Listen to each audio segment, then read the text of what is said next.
ये मैं एक बात मानता हूँ कि उनको राज्यसभा का सदस्य राजस्थान से उनको चुना गया है। मैं प्रजातंत्र का सम्मान करता हूँ और मैं ये मानता हूँ कि मैं उनको कोई नेता नहीं मानता। मैं उनको नेता कि असली उम्मीदवार ये है जसपा का और पोस्टर आप लगा रहे हो। देखिए मैं उसमें एक बात स्पष्ट करता हूँ, अगर जननायक जनता पार्टी ने उनको किसी भी कार्यकर्ता को टिकट दिया है तो वो अपना सिंबल दिखाएं वो अपना सिंबल। देखिए इस बात को मैं बिल्कुल स्पष्ट करता हूँ कि भारतीय जनता पार्टी नगर परिषद कैथल में भारतीय जनता पार्टी और जसपा का उम्मीदवार है, जिसमें भारतीय जनता पार्टी को वो सीट दी गई है। बात कही है, देखिए ये निर्णय किसी का व्यक्तिगत हो सकता है, पर्सनल हो सकता है, उस निर्णय पर मैं कोई बात नहीं कहूँगा, लेकिन भारतीय जनता पार्टी और जननायक जनता पार्टी के सभी कार्यकर्ता मिलकर के राजौंद नगर पालिका के अंदर चुनाव लड़ रहे हैं। जिन्होंने पोस्टर जारी किया है हरिपाल फौजी के समर्थन में, वो जसपा के प्रांतीय महासचिव हैं। प्रांतीय महासचिव द्वारा पोस्टर जारी किया गया है, तो गठबंधन है, गठबंधन धर्म अगर नहीं निभाया जा रहा तो संज्ञान क्यों नहीं लिया जा रहा, कोई कार्रवाई क्यों नहीं, नोटिस? देखिए ये सारी बातें भारतीय जनता पार्टी और जननायक जनता पार्टी के शीर्ष नेतृत्व के संज्ञान में है और ये फैसला, ये निर्णय जेजेपी ने लेना है, लेकिन भारतीय जनता पार्टी और जननायक जनता पार्टी के सभी नेतागण मिलकर के यहाँ पर चुनाव लड़ रहे हैं। मैंने फिर इस बात को दोहराता हूँ कि किसी का कोई व्यक्तिगत फैसला हो सकता है, पार्टी का कोई फैसला नहीं। अध्यक्ष जी पोस्टर आया पहले वो केवल बीजेपी का पोस्टर था, जसपा नेताओं की उसमें तस्वीर नहीं थी। ये धरातल से ही रिपोर्ट मिल रही है कि जब लगा बीजेपी को कि जसपा के कारण साथ न लेने का स्थिति कमज़ोर है, उनकी पोस्टर में फोटो आ जाती है, अवतार ले लेते हैं पोस्टर में जसपा के नेता। तो ये कहाँ ये चूक है? देखिए इस बात में मैं स्पष्ट करता हूँ कि जो ये इस प्रकार की सिमिट्री बनी है, तो पहले से वो सिमिट्री बनी हुई थी। जैसे हम चीका के अंदर भी 1-2 दिन के बाद पोस्टर लगने शुरू हुए, कैथल के अंदर भी 1-2 दिन के बाद पोस्टर लगने हुए, ठीक इसी प्रकार से राजौंद में भी 1-2 दिन के बाद पोस्टर लगने शुरू हुए हैं। लेकिन मैं इस बात को पूर्णतः स्पष्ट करता हूँ कि भारतीय जनता पार्टी और जननायक जनता पार्टी दोनों मिलकर के चुनाव, इन तीनों नगर पालिका और नगर परिषद के अंदर मिलकर के चुनाव लड़ रहे हैं और निश्चित तौर पर हमारे संयुक्त प्रत्याशी बहुत भारी मतों से इन नगर पालिका में और नगर परिषद में जीत दर्ज कराने का काम है। सतविंदर राणा जी सीधा ललकार रहे हैं मंत्री जी को कि मंत्री जी यहाँ आकर स्थानीय चुनाव में दखल कर रही हैं और विरोध भी हो रहा है मंत्री के उत्तर का कि लोगों द्वारा प्रचार उनको नहीं करने दिया जाता। तो ये सब जो स्थानीय राजनीति है और आपका गठबंधन भी है, नेता आपस में लड़ रहे हैं, विरोध हो रहा है, तो जिलाध्यक्ष इसको किस नज़रिए देखते हैं? देखिए मैं एक बात इसमें पूर्णतः स्पष्ट करना चाहता हूँ कि ये मंत्री जी का विधानसभा का क्षेत्र है और मंत्री जी हर गांव के अंदर जाएंगी। दोनों नगर पालिका मंत्री जी के निर्वाचन क्षेत्र के अंदर आती हैं, तो स्वाभाविक है कि मंत्री जी का यहाँ पर रहना, यहाँ के लोगों की मूलभूत सुविधाओं को उनके घर तक पहुँचाने का काम, और यहाँ पर भारतीय जनता पार्टी के और जननायक जनता पार्टी के प्रत्याशी, संयुक्त प्रत्याशी श्रीमती बबीता रानी के पक्ष में मतदान की अपील करने के लिए हमारी राज्य मंत्री जी समय समय पर यहाँ आएंगी भी और यहाँ पर रहेंगी भी, क्योंकि इनकी विधानसभा का क्षेत्र है, तो स्वाभाविक है यहाँ आना उनका होगा। और माननीय मंत्री जी ने यहाँ पर अभूतपूर्व रिकॉर्ड तोड़ विकास कार्य करवाए। लेकिन हो सकता है, देखिए ये चुनाव का एक माहौल है, इस चुनाव के अंदर विपक्षी पार्टियों के कार्यकर्ता भी चुनाव लड़ रहे हैं, तो स्वाभाविक है कि जानबूझ करके इस प्रकार की कोई प्लानिंग तय की जाती है कि किसी की छवि को नुकसान पहुंचाने के लिए इस प्रकार की कोई बयानबाजी देना, ये आप सब समझते हैं कि चुनाव के माहौल में इस प्रकार के षड्यंत्र रचे जाते हैं। मैं इनको केवल एक षड्यंत्र मानता हूं और राजौंद की पूरी जनता माननीय राज्य मंत्री जी के साथ खड़ी है और माननीय राज्य मंत्री जब भी यहाँ पर आती है, सैकड़ों की नहीं हजारों की संख्या में लोग उनकी बात को सुनते हैं, स्वीकार करते हैं, उनकी बात को मानते हैं। और आपको आने वाली 19 तारीख को जब हर राजौंदवासी कमल के फूल के सामने वाला बटन दबाएगा और उसके परिणाम जब 22 तारीख को आपको देखने वाले मिलेंगे, वो परिणाम एक रिकॉर्ड तोड़ जीत इस नगर पालिका के अंदर भारतीय जनता पार्टी और जननायक जनता पार्टी के संयुक्त प्रत्याशी श्रीमती बबीता रानी जी की निश्चित तौर पर होगी। हरिपाल फौजी की असली उम्मीदवार ये है जसपा का और पोस्टर आप लगा रहे हो। देखिए मैं उसमें एक बात स्पष्ट करता हूं, अगर जननायक जनता पार्टी ने उनको किसी भी कार्यकर्ता को टिकट दिया है तो वो अपना सिंबल दिखाएं वो अपना सिंबल।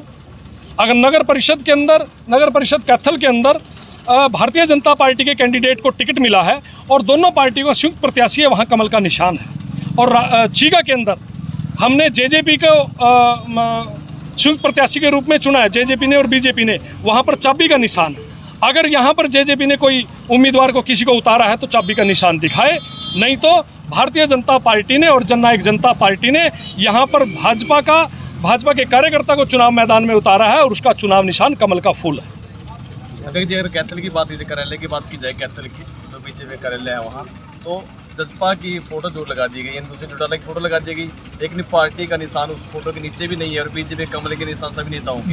देखिए इस बात में मैं स्पष्ट करना चाहता हूँ, देखिए क्योंकि ये चुनाव जो सिंबल जो मिला दोनों पार्टी को, उसमें उसी सिंबल को हाईलाइट किया जाता है जो ज़्यादा से ज़्यादा मतदाताओं तक पहुँचे, और वो सिंबल कैथल नगर परिषद के अंदर कमल का निशान है और चीका के अंदर चाबी का है और राजौंद के अंदर कमल के फूल का। इसलिए इन तीनों सिंबल को, जहां जो सिंबल जिसको अलॉट किया गया है उसी को हाईलाइट किया गया। अशोक जी, विरोध क्यों हो रहा है फिर? जब भी बस्ती में जा रहे हो कहीं भी आप, तो वहाँ विरोध का सामना क्यों करना? मैं ये कहता हूँ कि आज मैं ज़्यादा तो नहीं कहूँगा, 10 ऐसे सामाजिक व्यक्तियों से मैं मिल करके आया हूँ।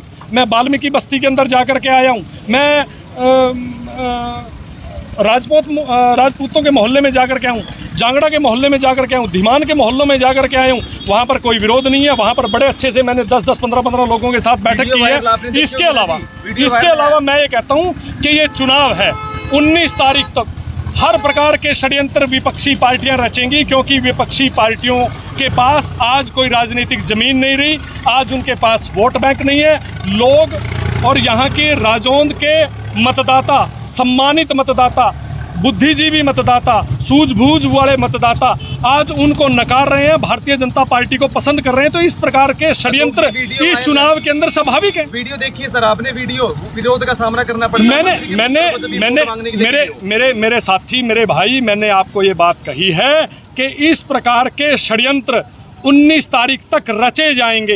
ये षड्यंत्र है, ये विपक्षी पार्टियां जिनके पास आज वोट नहीं है, जिनको राजौंद वासियों ने नकार दिया, जो ये कहते हैं कि हम विकास का साथ देंगे, विकास की नीतियों का साथ देंगे, मोदी मनोहर का साथ देंगे, राज्य मंत्री कमलेश टांडा का साथ देंगे, बबीता रानी का साथ देंगे, कमल के फूल का साथ देंगे। जब उनको ये बातें सुनने को मिलती हैं तब फिर वो अपने कार्यालय में बैठते हैं और रात को कहीं जब बैठते हैं तो इस प्रकार के षड्यंत्र कहते हैं ना जी कि बाहर से बुलाए जाते हैं प्रचार के लिए। बीजेपी वाले तो ना बाहर से लेके आए हैं प्रचार के लिए। देखिए बाहर से कौन है, मैं भारतीय जनता पार्टी का जिला अध्यक्ष होने के नाते मेरा ये फर्ज बनता है कि मैं यहाँ पर आकर के डोर टू डोर करूँ और इस प्रकार से भारतीय जनता पार्टी का चुनाव चाहे उत्तराखंड के अंदर हो, चाहे उत्तर प्रदेश के अंदर हो, चाहे पंजाब के अंदर हो और चाहे गोवा के अंदर हो, उसके अंदर हमारे भारतीय जनता पार्टी के कार्यकर्ता, जिनको हम प्रवासी कार्यकर्ता के रूप में कहते हैं, वो वहाँ पर जाते हैं, चुनाव लड़ते हैं और वहाँ के स्थानीय नेताओं को भरपूर सहयोग करते हैं। इसलिए यहाँ के स्थानीय नेताओं को, कार्यकर्ताओं को सहयोग करने के लिए हो सकता है कोई पुंडरी से हमारा कार्यकर्ता आया हो सकता है कोई हमारा कलायत से कार्यकर्ता आया हो सकता है कि मैं जैसे डांड गांव से आता हूँ, डांड से कोई कार्यकर्ता आया हो सकता है कोई साथ लगते हमारे पड़ोसी गांव से कोई कार्यकर्ता हो। देखिए ये स्वाभाविक है, भारतीय जनता पार्टी एक टीम वर्क के रूप में काम करती है, इसलिए सभी कार्यकर्ता राजौंद नगरवासियों के साथ कंधे से कंधा मिला करके उनसे आशीर्वाद मांग रहे हैं, उनसे सहयोग मांग रहे हैं और वो आशीर्वाद, सहयोग और समर्पण उनको मिल रहा है। डांड रोड पे राज्यसभा के नए सांसद का बसेरा है और उनका निशाना मुख्य रूप से भाजपा के जिला अध्यक्ष पर है। वो तंज कसते हैं कई बार योजनाओं को लेकर और पारदर्शिता को लेकर, तो अशोक गुजर ही निशाने पर क्यों? देखिए मैं एक बात मानता हूँ कि उनको राज्यसभा का सदस्य राजस्थान से उनको चुना गया है। मैं प्रजातंत्र का सम्मान करता हूँ और मैं ये मानता हूँ कि मैं उनको कोई नेता नहीं मानता।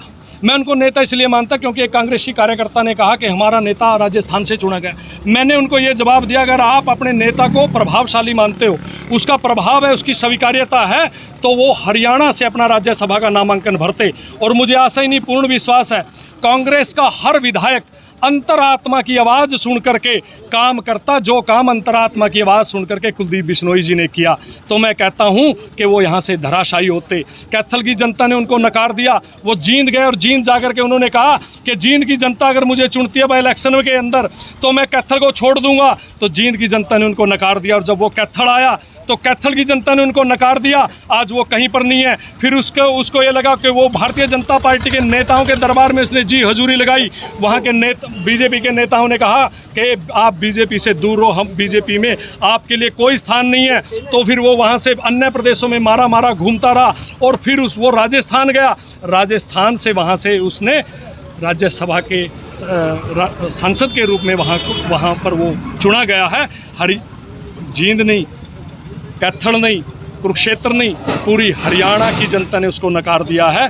अब वो मैं ये कहता हूँ कि अब उसको बाहर की राजनीति करनी चाहिए। राजस्थान से पानी लेकर आए हैं स्पेशल, सियासत बदलेंगे कैथल की, उन्होंने बोला है आपके ऊपर भी कि उनकी टीस आपके ऊपर मुख्य रूप। देखिए, मैं कहता हूँ किस प्रकार का पानी, जब वो हरियाणा और पंजाब के अंदर बात करते थे तो वो जब कांग्रेस की सरकार थी वो कहते हैं कि हम हरियाणा के हिस्से का पानी पंजाब से लेकर के आएंगे, और जब वो पंजाब में जाता था तो पंजाब में कहता है कि पंजाब का पानी पंजाब के वास्ते। वो दोहरी मानसिकता का व्यक्ति है, दोहरे चरित्र का व्यक्ति है, दोहरी सूझबूझ रखने वाला व्यक्ति है। मैं उसकी कोई भी किसी भी बात पर आज लोगों ने उसको झूठा करा दिया। जी, डांड रोड के निवासी हैं वो, और अशोक गुर्जर जी डांड के निवासी हैं।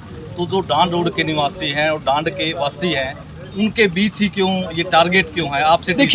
देखिए राजनीतिक पार्टियां स्वाभाविक है, एक दूसरे पर कटाक्ष समय समय पर होते रहते हैं। और मेरा तो अंत में आप सब मीडिया के बहुत ही सम्मानित छायाकार पत्रकार साथी हैं, मैं आपके माध्यम से राजौंद वासियों से हाथ जोड़ करके अपील करता हूं कि आने वाली 19 तारीख को श्रीमती बबीता रानी जी को कमल के फूल के सामने वाला बटन दबा करके उनको भारी मतों से विजयी दिलाने का काम करें। आप सब सम्मानित पत्रकार छायाकार बंधुओं का बहुत बहुत धन्यवाद, आभार।